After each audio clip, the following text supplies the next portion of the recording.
என்ன திமிரு இருந்தா நான் தப்பு பண்ண சொல்லுவேன்.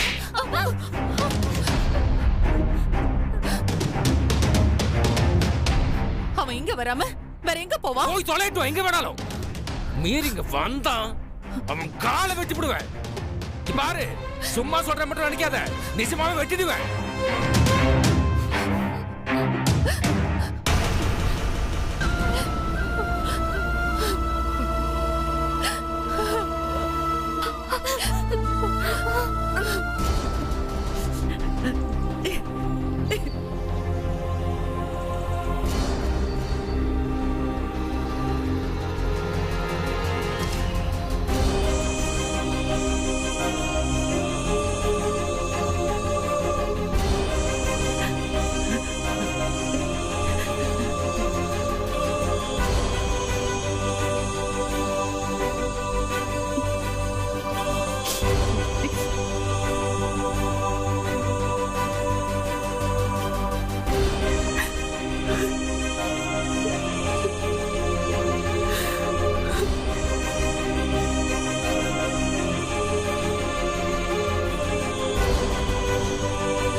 ஜோதி,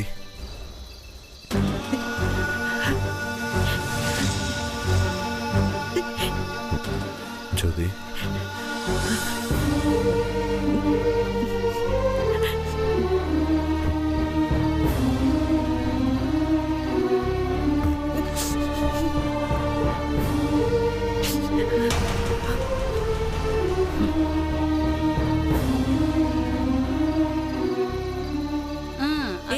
அங்க பாருடி, ஜோதி உட்காந்துக்கிட்டு இருக்கா. இவளை பெத்த பாவத்துக்கு அந்த மனுஷன் உசுர வாங்கிட்டா. அப்படி என்ன வேண்டி கிடக்கு? காதல் கருமாந்திரம். ஆமா ஆமா, கல்யாணத்துக்கு முன்னாடியே அவனோட ஒன்னா இருந்தா. அவங்க அப்பா இந்த செய்தியை கேட்டுட்டு எப்படி உயிரோட இருப்பான்? எல்லாத்தையும் பண்ணிட்டு எதுவும் தெரியாத மாதிரி உட்காந்துருக்கா பாரு. இந்த மாதிரி பொண்ணுங்களே இப்படி தாண்டி. எப்படி வாழ்ந்த குடும்பம் இப்போ ஒரு தலைமை இல்லாம போயிடுச்சே. இந்த மாதிரி பொண்ணை பெத்தா இப்படி தாண்டி குடும்பத்துல நடக்கும். அதெல்லாம் அடிச்சு உதச்சி வளர்த்திருந்தா இந்நேரம் அந்த ஐயாவது உயிரோட இருந்திருப்பாரு. அப்படியா சொல்ற? ஆமா ஆமா, பண்றதெல்லாம் பண்ணிட்டு எப்படி உட்கார்ந்து அழுத்துக்கிட்டு இருக்கா பாரு. போங்கம்மா அந்த பக்கம். ஏய் வாடி போலாம். வா, நமக்கு என்ன வந்துச்சு? ஜோதி,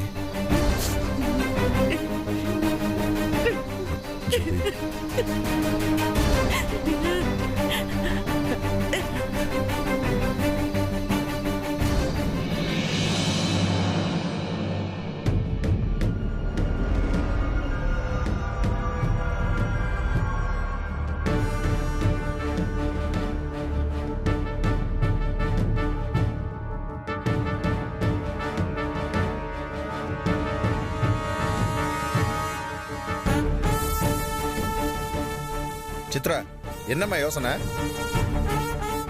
சித்ரா, உன்னதான் கேக்குறேன். அப்பா, என்னத்தா அப்படி யோசனைன்னு கேட்டேன். ஒண்ணும் இல்லப்பா. சும்மா சொல்லுத்தா. அப்பா நான் வந்தது கூட கவனிக்காம அப்படின்னு யோசனை வெறிச்சு பார்த்துக்கிட்டு இருக்க. ஏதோ மனசுல ஓடிக்கிட்டு இருக்கு, என்னன்னு வாயை திறந்து சொல்லு. எல்லாம் என் மாமனாரை பத்தி தான்ப்பா. எவ்வளவு தைரியமான மனுஷன். அவரு போய் இப்படி கோழத்தனமா உசுர மாச்சுக்கிட்டாரே, அதுதான் எனக்கு புரியவே இல்லப்பா. அவர் அப்படிப்பட்ட ஆளே இல்லப்பா. ஜோதி கார்த்திய கல்யாணம் பண்ணதுக்கு இப்படி ஒரு முடிவு எடுப்பாருன்னு நான் கொஞ்சம் கூட நினைக்கவே இல்லை. இந்த நிமிஷம் வரைக்கும் கூட என்னால நம்பவே முடியல.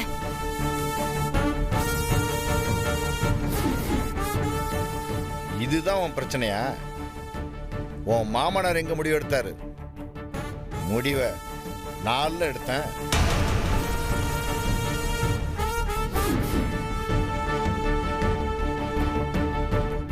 நீ சொன்ன மாதிரியே அந்த ஆள் தைரியமான மனுஷன்தான். விட்டா ஜோதியை அடிச்சு தாலியை கழட்டி எறிஞ்சிட்டு வீட்டுக்கு இழுத்துட்டு இருந்தாலும் வருவாரு தவிர தூக்கு போட்டெல்லாம் சாக மாட்டார். அவர் செய்ய மாட்டார்னு தான் நானே செஞ்சிட்டேன். என்னப்பா சொல்றீங்க? ஆமாம்மா, நானும் நம்ம ஆட்களும் சேர்ந்து தான் அந்த ஆளை அடிச்சு தூக்குல தொங்க விட்டோம். பின்ன என்ன பண்ண? சொன்ன மாதிரியே அந்த கார்த்தி பைய ஜோதி கழுத்துல தாலியை கட்டிவிட்டான். பிடிக்குதோ பிடிக்கலையோ அவன் தான் இந்த வீட்டு மாப்பிள. இப்ப வீரப்பா முறுக்கிட்டு இருக்கிறவங்க நாளைக்கு ஜோதிக்கு குழந்தை குட்டின்னு ஆனதுக்கு அப்புறம் மனசு மாற மாட்டாங்கன்னு என்ன நிச்சயம்? ஊரு ரெண்டு பட்டாதான் கூத்தாடிக்கு கொண்டாட்டம். ஒண்ணு சேர்ந்தது திண்டாட்டம் தான். நமக்கு இந்த குடும்பம் எப்பவும் ஒண்ணு சேராம இப்படியே முறுக்கிட்டு இருக்கணும். அப்பதான் நல்லது. ரெண்டு குடும்பம் பகையை மறந்து ஒண்ணு சேர்ந்துச்சு, நம்ம பாடு திண்டாட்டம் தான். அதான் பார்த்தேன், ஜோதிய கார்த்தி கல்யாணம் பண்ணது ஒரு சாதாரண நிகழ்வா இருக்கக்கூடாத ஆறாத ரணமா அந்த கிழவிக்கும் ஜோதி குடும்பத்துக்கும் இருக்கணும்னு முடிவு பண்ணேன். அதுக்குத்தான் அவன் மாமனாரை போட்டு தள்ளணும். இப்ப என்னாச்சு? ஜென்மத்துக்கும் கார்த்தியை இந்த குடும்பம் மன்னிக்காதுல்ல. அவனாலதான் மவன் உசுறு போச்சுன்னு கிழவி வெறியா இருக்கும்ல. அப்ப பகை ஆறாம போஞ்சுக்கிட்டே இருக்கும். இது போதும். சமயம் வரும்போது அந்த பகையை ஊதி பெருசாக்கி ரெண்டு குடும்பத்தையும் உண்டுல ஆக்கிடுவோம். நான் இருக்கிற வரைக்கும் அந்த ரெண்டு குடும்பமும் ஒண்ணு சேராது, சேரவும் விட மாட்டேன்.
ஜோதி ஏதாவது பேசினாலடா? இல்லம்மா, எதுவுமே பேச மாட்டேங்கிறம்மா. நீ போய் சமாதானமா பேச வேண்டியதானே? அம்மா, என்னம்மா சொல்ற? நடந்தது எதையுமே நான் எதிர்பார்க்கவே இல்லைம்மா. எல்லாரும் கோவப்படுவாங்க, சண்டை போடுவாங்க, அப்புறமா ஏதாவது பேசி சமாதானப்படுத்திடலாம் தான் நினைச்சேன். மாமா இப்படி பண்ணுவாருன்னு நினைச்சு கூட பார்க்கலாமா? நடந்த விஷயத்துக்கு ஜோதி என் மேல ரொம்ப கோவமா இருக்கா. நான் போய் பேசணும்மா, என்கிட்ட பேசவே மாட்டேங்கிறா. அம்மா, நீ போய் பேசுமா. நீ போய் பேசி எப்படியாவது ஜோதியை சமாதானப்படுத்தி வீட்டுக்கு கூட்டிட்டு வாமா. போமா, நீ பேசினாதான் வருவேன்.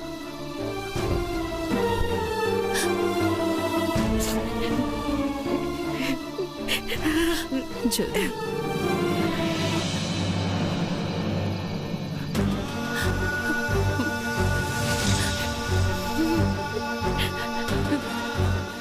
புரியுது ஜோதி.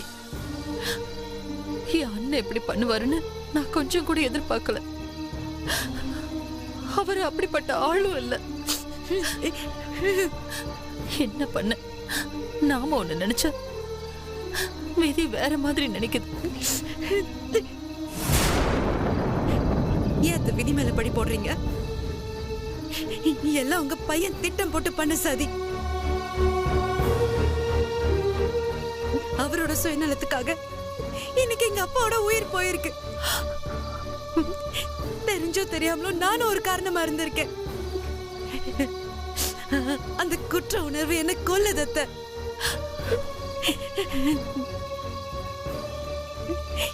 என்னால முடியல. இப்படி ஒரு ஏமாற்றமான வாழ்க்கை, அசிங்கமான வாழ்க்கை எனக்கு தேவையா? இல்ல நான் தான் உங்ககிட்ட கேட்டேனா?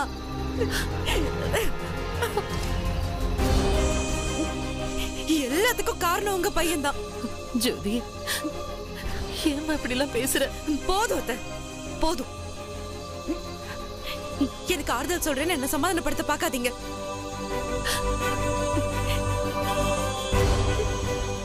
சரி செய்ய முடியாத தப்ப பண்ணியாச்சு.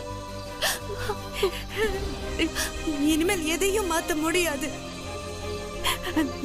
என் அப்பா உயிர் போனதுதான். அதுக்கு நான் தான் காரணங்கிற பழியையும் சுமந்துட்டேன். இதுக்கு மேல நான் என்ன சொல்றது? போச்சு, எல்லாம் போச்சு.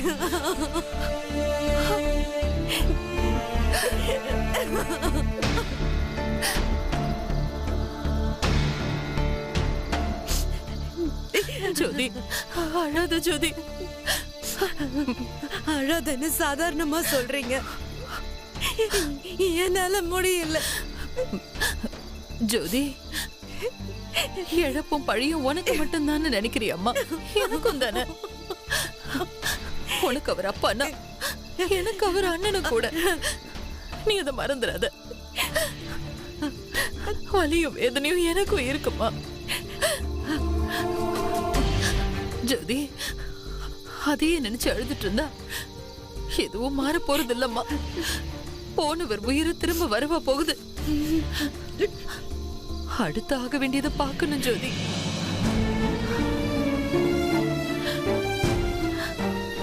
என்னால பிரிஞ்ச நம்ம குடும்பம் உங்க கல்யாணத்தால ஒண்ணு சேரணும்னு ஆசைப்பட்டேன்.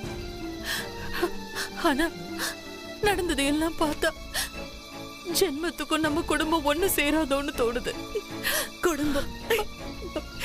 குடும்பமே இல்லையே, அப்புறம் எப்படி ஒண்ணு சேர்றது?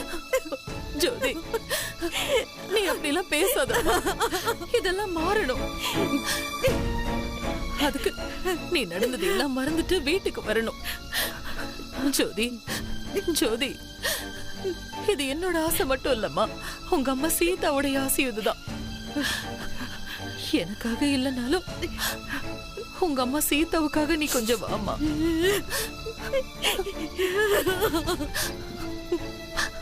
வா ஜோதி. என்ன விட்டுருங்க, நான் கொஞ்ச நேரம் அழுதாவது தீர்த்துக்கிறேன். அது கூட எனக்கு உரிமை இல்லையா? விட்டுருங்க ஜோதி.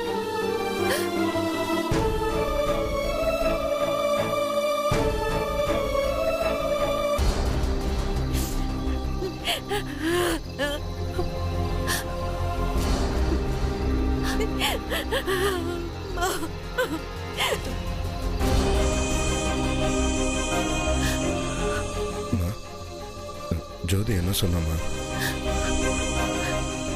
பாவண்டா, அவ ரொம்ப நொந்து போயிருக்கா.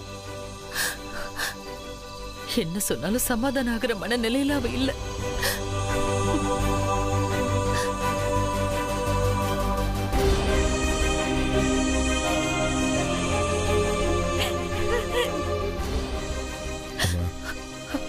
அவ யார் சொன்னா கேட்பான்னு எனக்கு தெரியுமா.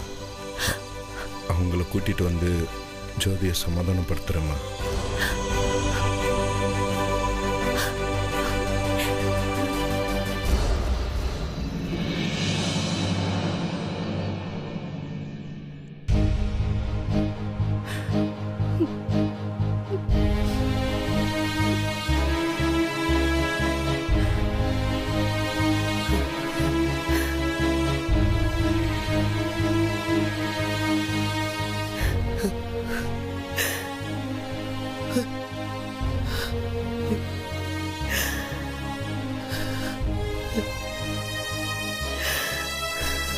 இந்த வீடே வெறிச்சோடி போயிடுச்சு.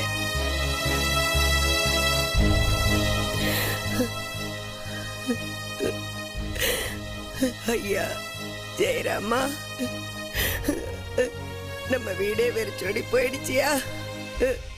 நம்ம வீடே வெறிச்சோடி போயிடுச்சு. யார் விட்ட சாபமோ சாமி?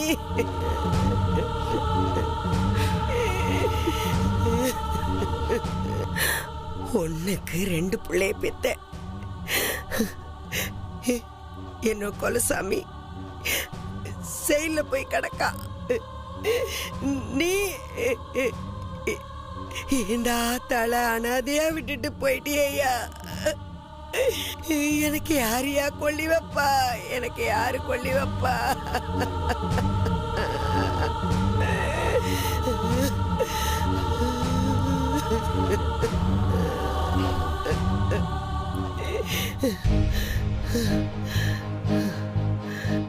தலையால அடிச்சுக்கிட்டேன். அந்த குடும்பம் நமக்கு ஆகாத குடும்பம், அதுகளோட ஒட்டு வேண்டாம், உறவு வேண்டான்னு கேட்கலையே. ஆத்தாளும் அவளும் என் பேச்ச கேட்கலையே. அதுகளோட போய் கொஞ்சம் கொலாவிட்டு இருந்தீங்களே, இப்ப எதுல கொண்டு போய் விட்டுச்சு பாத்தியடா? ஐயோ, அதுகளை பிடிக்க வேண்டிய கருப்பு நம்மள பிடிச்சி ஆட்டி படைக்குதே. எப்படி கம்பீரமா இருந்த குடும்பம் இந்த குடும்பம், அது அப்படியே சாச்சு விட்டாங்களே. என் குடும்பத்தை சாச்சு விட்டாங்களே.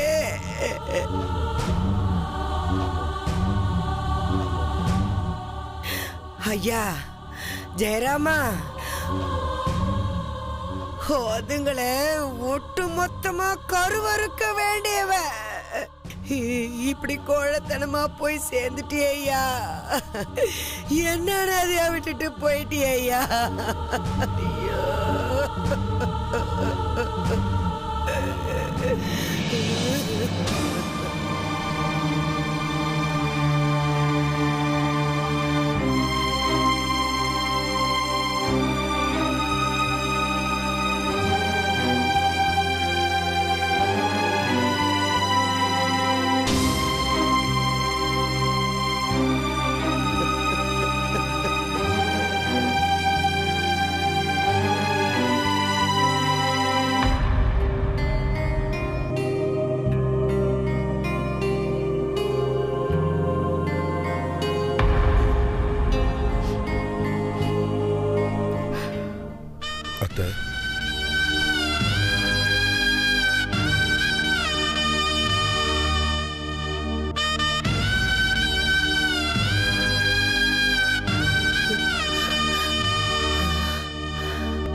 எதுடா இங்க வந்த?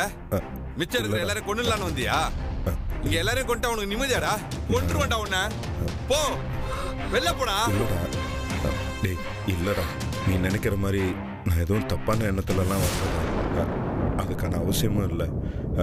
மாமா இப்படி பண்ணுவார்னு நான் கொஞ்சம் கூட எதிர்பார்க்கலடா. டேய், உன் பேச்செல்லாம் கேட்க இங்க யாரும் தயாரா இல்ல. முதல்ல வெளில போடா. டேய் தர்மா, நான் சொல்ல வரத கொஞ்சம் சொல்லிக்கிட்டு இருக்கேன். வாடா வெளில. தர்மா, நான் சொல்றத கொஞ்சம் கேளுடா. வெளில போ. நான் அதுக்காக வரலடா. தர்மா, நான் சண்டை போடுறதுக்காக வரலடா. கொஞ்சம் நான் பேசுறத கேளுடா. தர்மா, நான் சொல்றது கொஞ்சம் கேளுடா. ப்ளீஸ்டா. டேய் தர்மா, சொன்ன கேளு தர்மா. என்னை கொஞ்சம் பேச விடு தர்மா. போடான்றல்ல. நான் சொல்றது கொஞ்சம் கேளுடா. நான் பேசுறது கொஞ்சம் கேளுடா. இன்னும் என்னடா பேச வேண்டியது இருக்கு? அதான் எல்லாம் மொத்தமா அழிச்சிட்டியே. இல்லடா, உன்னெல்லாம் அன்னைக்கு குழி தோண்டி போச்சிருக்கணும்டா. இன்னும் உயிரோட விட்டுருக்கேன் பாரு. அப்பச்சி, நம்ம குடிய கெடுத்தவனை நிக்க வச்சு பேசிட்டு இருக்கீங்க. அவனை அடிச்சு கொல்லுங்க. பாட்டி, நான் சொல்றது கொஞ்சம் கேளுங்க பாட்டி. அடிச்சு வெளில துரத்துங்க அவனை. தர்மா, நீ அதை கொஞ்சம் கேளுடா. சொன்ன கேளுடா. கொஞ்சம் நான் சொல்றத கேளுடா தர்மா. தர்மா, டேய் என்னடா பேசிட்டு இருக்கீங்க? தர்மா, நான் சொல்றத கொஞ்சம் கேளுடா தர்மா. சொல்லிடா. தர்மா